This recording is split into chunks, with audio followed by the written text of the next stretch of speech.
একদিকে উৎকট গরম, অন্যদিকে জলের তীব্র সংকট। পর্যাপ্ত জলের অভাবে কৃষকদের মাথায় হাত। জমিতে জল সেচের অভাবে ফসল নষ্ট হচ্ছে কৃষকদের। লামডিং খাঙার গাঁওয়ের কৃষকরা জলসেচ বিভাগকে অনুরোধ করলেও গুরুত্ব না দেওয়ার অভিযোগ উঠেছে। জলের অভাবে ফসল নষ্ট হওয়ায় লোকসানের আশঙ্কায় হতাশায় ভুগছেন কৃষকরা। এই ছবি হচ্ছে লামডিংয়ের খাঙারগাঁও। কৃষকরা ইতিমধ্যেই আশঙ্কায় ভুগছেন, কারণ একদিকে যখন উৎকট গরম, অন্যদিকে জলের তীব্র সংকট। পর্যাপ্ত জলের অভাবে কৃষকদের একেবারে মাথায় হাত। জমিতে জল সেচের অভাবে ফসল নষ্ট হচ্ছে কৃষকদের। খাঙ্গারগাঁও ৩ নম্বর ওয়ার্ড গোর্খা ক্লাবের পার্শ্ববর্তী।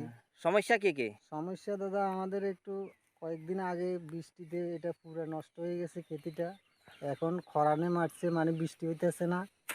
তো অনেক কিছু লাগাইছি দাদা, এই যে শসা, ঝিঙ্গা, তারপরে মরিচ, বেগুন।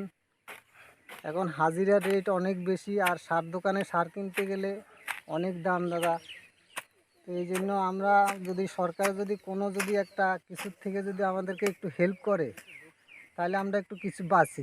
জলের সমস্যা রয়েছে নাকি? হ্যাঁ, জলের অনেক সমস্যা, অনেক সমস্যা দাদা। তো জল নাই করতে গিয়ে আমরা পুরা খেতিটাতে মার খাচ্ছি।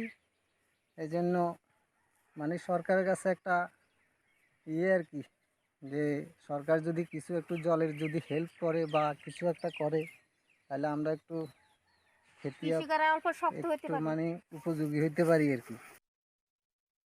ফোনলাইনে রয়েছেন লামডিংয়ের প্রতিনিধি চন্দ্রজিৎ গোলা। চন্দ্রজিৎ, যেমনটা অভিযোগ কৃষকদের, একেবারে জলের অভাব এবং জমিতে জলসেচের অভাবে ফসল নষ্ট হচ্ছে কৃষকদের।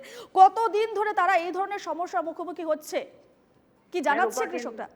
হ্যাঁ রূপা, এই খাঙ্গারগাঁও যে অঞ্চল রয়েছে বা ৩ নম্বর ওয়ার্ডে যে বাসিন্দাদের যে অভিযোগ রয়েছে, এই জলের অভাব কৃষকদের কিন্তু এটা বহুত পুরনো। কিন্তু ওরা কিন্তু বছর বছর বা বহুত আগের থেকে ওরা কিন্তু জল সঞ্চয় বিভাগকে অনুরোধ করছে যে আমরা জলের অভাবের জন্য আমরা ফসল করতে পারছি না।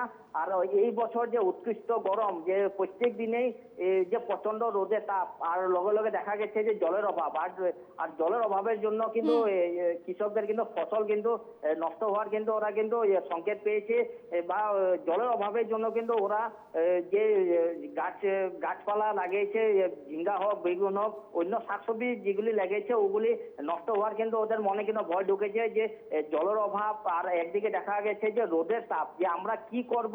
আর জল সঞ্চয় বিভাগে ওরা কিন্তু বারবার অনুরোধ করছে যে আপনারা, আমাদের বহু পুরনো এটা অভিযোগ, আপনারা জলের একটা ব্যবস্থা করুন, যাতে আমাদের ফসল যাতে প্রত্যেক বছর যাতে নষ্ট না হয়, আর আমরা যাতে উপযুক্ত মূল্য একটা আমরা বাজারে নিয়ে পাই। আর তার সাথে সাথে কৃষকের একটা অভিযোগ রয়েছে, ওরা কিন্তু বাজারে ওরা কিন্তু কঠিন পরিশ্রম করে, কিন্তু উপযুক্ত মূল্যটা কিন্তু ওরা কিন্তু বাজারে পায় না।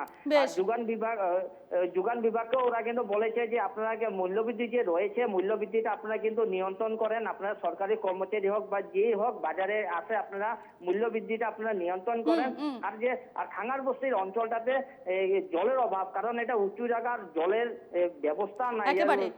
একেবারে পুরো প্রভাব পড়েছে কৃষকদের। যখন একদিকে ফসল নষ্ট হচ্ছে, ফসল উৎপাদনে সমস্যা হচ্ছে, এবং তার ফলে কিন্তু বাজারেও তার প্রভাব পড়েছে, মূল্য বৃদ্ধি হচ্ছে। এই খবরের দিকে আমাদের নজর থাকবে। আপাতত তোমাকে ধন্যবাদ জানাচ্ছি চন্দ্রজিৎ।